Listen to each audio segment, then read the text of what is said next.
Hello everyone, good morning.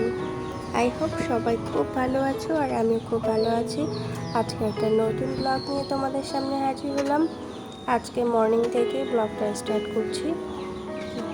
আমার মেয়ের এই বয়স 5 বছর, তো ও যথারীতি বাথরুম করে ফেলেছিল অল্প খাটে, তো সেই জন্য ওটাকে চেঞ্জ করে নিচ্ছি। আর ভিতরে একটা কাঁথা, ছোট্ট কাঁথা দিয়ে দিয়েছি, কারণ আজকে আর সময় হবে না যে এটাকে রোদে দেওয়ার মতন পরিস্থিতি আজকে আমার আর নেই, সেই জন্য। তো আমি যথারীতি সমস্ত কিছু গুছিয়ে নিলাম। গুছিয়ে নিয়ে এবার একটু এই টেবিলটাকে একটু গুছিয়ে নেবো। দেখো, তার মধ্যে তোমাদের সঙ্গে এটা শেয়ারই করা হয়নি। দেখো, এই সোনাটা ঘড়িটা ইদানিং কিনেছি, 1 সপ্তাহ হয়নি। তো এটা রেট নিয়েছিল 1190 টাকা, কিন্তু ডিসকাউন্ট দিয়ে দামটা এসেছিল 1050 টাকা নিয়েছিল। তা যথারীতি আমার মেয়ের মধ্যে পাউডার দিয়ে দিয়েছে, মানে ও আমার যা কিছু ওর একটু ব্যবহার করা যায়, ধরা যায়, মানে সব কিছুতেই একটু যেটাকে বলে নাক গলানো চাই আর কি। তারপরে চলো এগুলোকে একটু পরিষ্কার করে নিচ্ছি। হোম থিয়েটারটা মাঝে মাঝে পরিষ্কারগুলো করতে হয়, আর ওর কাজটাই হচ্ছে সবসময় চক পাউডার এগুলোকে ছড়াবে, এগুলো দিয়ে সমস্ত জায়গায় আর কি ছড়িয়ে দেবে। আর দেখো, মুছতে মুছতে তোমাদের সঙ্গে এটা শেয়ার করা হয়নি, এটাও ইদানিং এসছে। এটা তোমাদের দাদাভাই অর্ডার করেছিল, কিন্তু পেমেন্টটা আমাকে দিতে হয়েছিল। এটা একটা স্টিক দেখছো, আজকে স্টিকটা দিয়েই আমি ভিডিওটা শ্যুট করছি। স্টিকটার রেট এসেছিল 304 টাকা। এটা ফ্লিপকার্ট থেকে নেওয়া ছিল। তো এখন আমি এখানে একটু মুছে জলের বোতলগুলো সাজিয়ে রাখবো।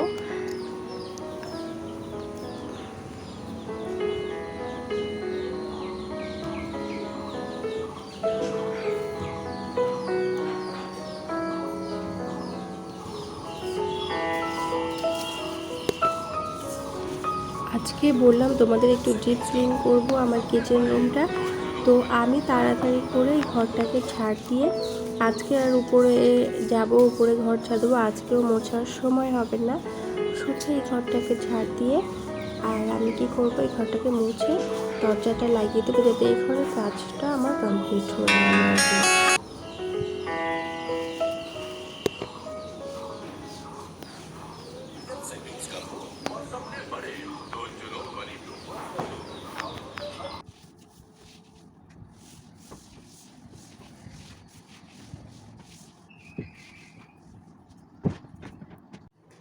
ফাইনালি এই ঘরের কাজ আমার কমপ্লিট। দেখো, সাজিয়ে গুছিয়ে কমপ্লিট করে দিয়েছি।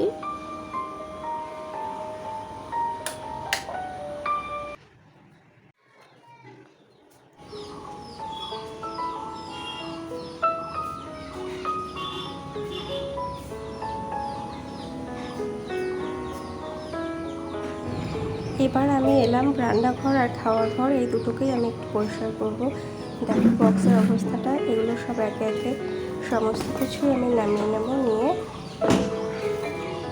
তারপরে আবার আমার কিছু উপরে কিছু গ্লাস আছে, যেগুলো আমি শখ করে কিনেছিলাম। আমি আমার মানে ব্যবসা করে আমি কিনেছিলাম জিনিসগুলো শখ করে। তো কাঁচের গ্লাস, এই ধরনের জিনিস, যেহেতু কেউ এলে পরে চট করে উপরে যাওয়া যায় না, ওই জন্য নিচে থাকলে পরে না কাঁচের গ্লাসে করে জলটা দেওয়া যায়। আর আমার মেয়ে এখন যথেষ্ট বড় হয়েছে, এখন একটু কম আর কি ওগুলোকে ধরাধরি করবে, আর ভাঙার সম্ভাবনাটা একটু কমে যাবে।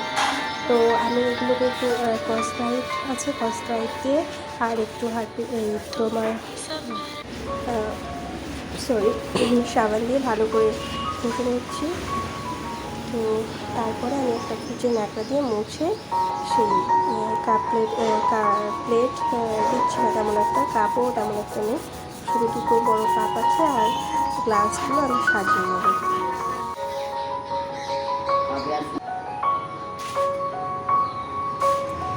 তো কাচের জিনিসগুলো দেখো আমি উপর থেকে নিয়ে এসে ক্লিন করে নিয়েছি।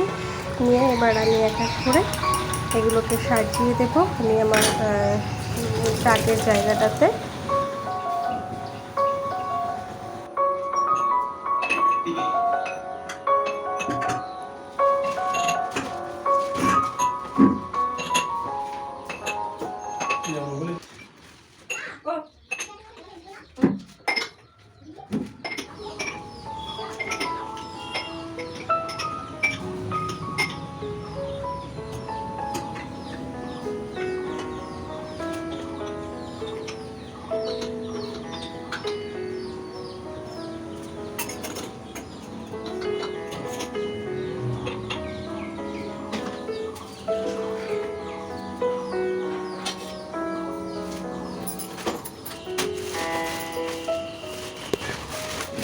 আর গতকাল আমি তোমার দাদা ভাইয়ের সঙ্গে গিয়ে তোমাদের আর কি দাদা ভাইয়ের সঙ্গে গিয়ে একটা টেবিল ক্লথ কিনে নিয়ে এসেছিলাম। আগে একটা ছিঁড়ে গিয়েছিল, তো দেখতেও খারাপ লাগছিলো, তো এই ছাপাটা আবার নিয়ে এলাম। আসলে আমি একটু অন্য কালার চাইছিলাম, তো ছিল না, এই এক পিসই ছিল, আর একটা সাদা কালার ছিল। সাদা কালার তো মোটেই দেওয়া যাবে না, তো ওটার দাম পড়েছিল 100 টাকা। আর এখানে দেখো বোতল, সমস্ত বোতল খালি হয়ে গেছে, বোতলগুলো ভরবো। এই জামা কাপড়গুলো কাচার আছে। আর আমি এখানে বক্সটাকে আজকে একটু সার্ফ দিয়ে ভালো করে মুছে নিয়েছি, কারণ দেখছি প্রচণ্ড মাছি আসছে।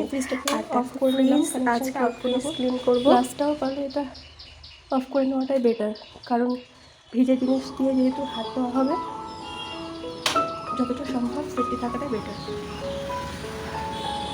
আসলে আমাদের রোডের পাশে বাড়ি তো, আজকে মুছবো, কাল থেকে পরশুদিন আবার এরকম সাদা হয়ে যায়, এটাই সমস্যা হয়। উপরে একটা কাভার দেবো ভাবে, কিন্তু আবার ভাবে কাভার দিলে মানে ফ্রিজের উপরে আমার উপরে কেমন লাগে, মাঝে মাঝে একটু পরিষ্কার করে নিতে হয়, করি বুঝলি, সময়ও পেয়ে উঠি না, তো সেই জন্য। তো আজকে ফ্রিজটাকে ভালো করে ক্লিন করে নেবো।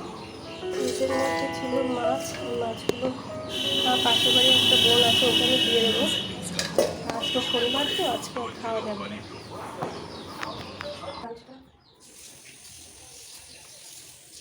তো ফ্রিজটাকে ক্লিন করার জন্য আমি একটা ঘরে ব্যবহার মানে সফট একটা গামছা নিয়ে নিয়েছি। গামছাটাকে একটুখানি সার্ফ দিয়ে ভালো করে গামছাটাকে আগে পরিষ্কার করে নেব, যেহেতু ফ্রিজের ভিতরের অংশটা আমাকে মুছতে হবে, সেই জন্য কোনো নোংরা জিনিস ওখানে দেওয়া যাবে না, মানে যেটা আর কি সবসময় ব্যবহার করি মোছার জন্য, সেরকম কিছু দেওয়া যাবে না।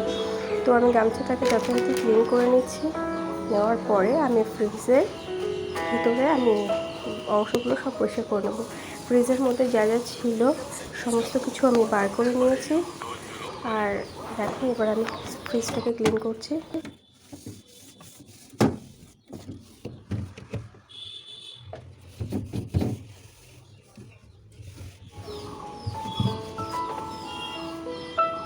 যেখানে যেখানে একটু দাগ ছোপগুলো একটু বেশি মনে হবে, একটু গামছাটা একটু জোরে মানে গায়ে একটু জোর দিয়ে একটু ঘষলেই দাগটা উঠে যাবে, অসুবিধা নেই। তো সেই জায়গাগুলো একটু ধরে ধরে করে নিও, তোমরা এইভাবে পরিষ্কার করতে পারো ফ্রিজটাকে।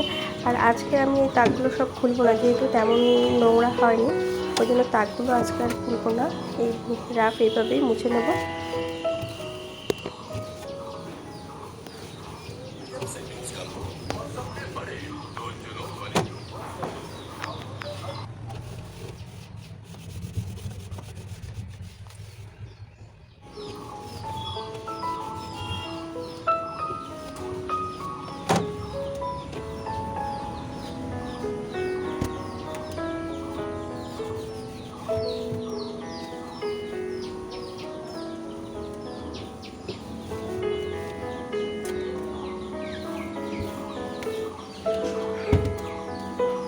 তো আমার ফ্রিজ পরিষ্কার হওয়া প্রায় ভিতর সাইডে শেষ পর্যায়ে। এবার আমি ফ্রিজের বাইরের পজিশনটাকে ক্লিন করব। সেক্ষেত্রে আমি একটু হারপিক নিয়ে নিচ্ছি, হারপিক বলছি, তোমার একটু কসব্রাইটের নিয়ে নিচ্ছি। হালকা আলতো করে ঘষবো, যেহেতু কী বলো তো, একটু তেল চিটে ভাব চলে এসে, যেহেতু রান্নাঘরে আমার ফ্রিজটা থাকে, হাতলের সাইডগুলো যেদিক যেদিক আমার একটু তেল মতন মনে হবে, আমি সেই জায়গাগুলো ওটা একটু ইউজ করে ঘষে নিয়ে তারপরে ভিজে গামছা দিয়ে পুরো বডিটাকে মুছে নেব। মুছে নেওয়ার পরে তুমি 2-3 ঘন্টা ফ্রিজটা একটু অফ রেখো। এবার শুকিয়ে গেলে দেন তারপরে ফ্রিজটাকে চালু করবে।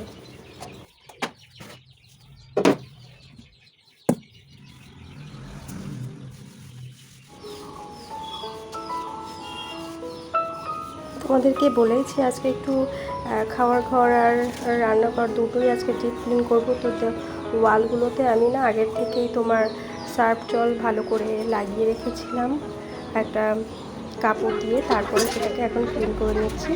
নেওয়ার পরে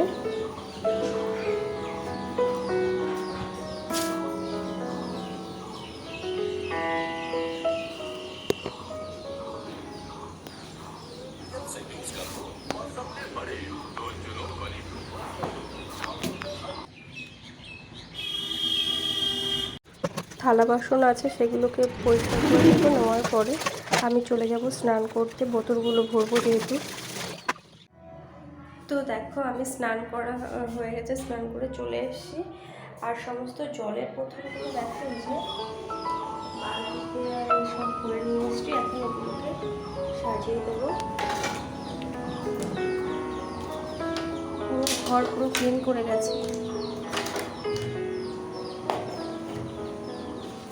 তোমরা হয়তো ভাবছো এত জলের বোতল কে খায়।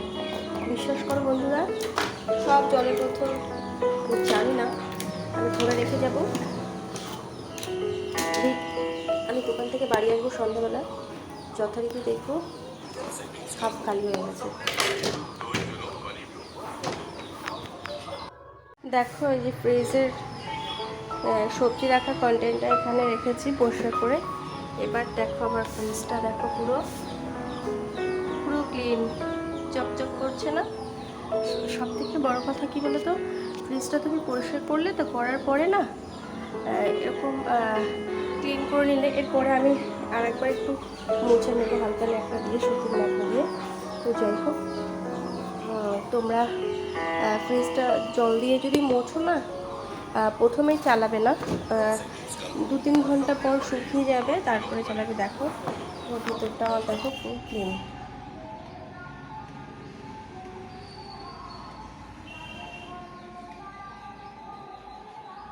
তো কেমন পরিষ্কার হলো আর আমার কাজগুলো কেমন বা লেগেছে তোমরা অবশ্যই জানিও বন্ধুরা। তোমাদের কমেন্টের অপেক্ষায় থাকলাম। ভালো করে ক্লিন করে নিয়েছি। আর কি বলো তো, সব থেকে মেঝেটা যেগুলো এত সুন্দর করে পরিষ্কার করেছে যে পায়ে একদমই বাজছে না। আর দেখো খাওয়ার ঘরটা, আজকে তোমরা এর আগে খাওয়ার ঘরটা কেমন দেখেছিলে আর এখন দেখো।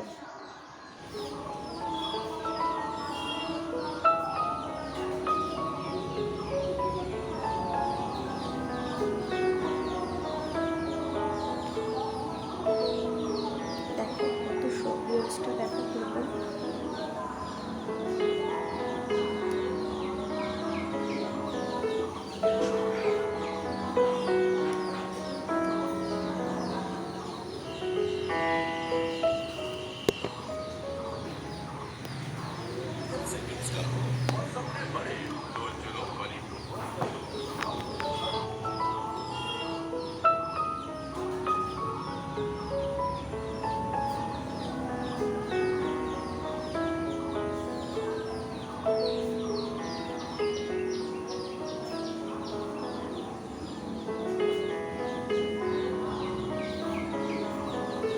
আর গতকাল যে জামা কাপড়গুলো কেটে দিচ্ছিলাম, দেখো মেট্রেস, তারপরে ঘুমাচ্ছে, কত ঘুম পাড়িয়ে দিয়েছি। আর দেখো এই যে বাকি জামা কাপড়, এগুলো আমার নাইটি সব কিছু কেটে দিতে হবে।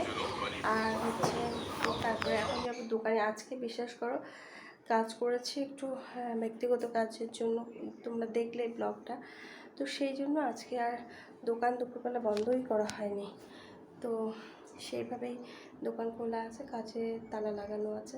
তো আজকের ব্লগটা এখানেই শেষ করছি। তো কেমন লেগেছে অবশ্যই তোমরা জানিও। আর ছোট্ট করে একটা লাইক করে দিও যদি ভিডিওটা তোমাদের ভালো লাগে। আর জানি না তোমরা কতটা মোটিভেশন হয়েছে।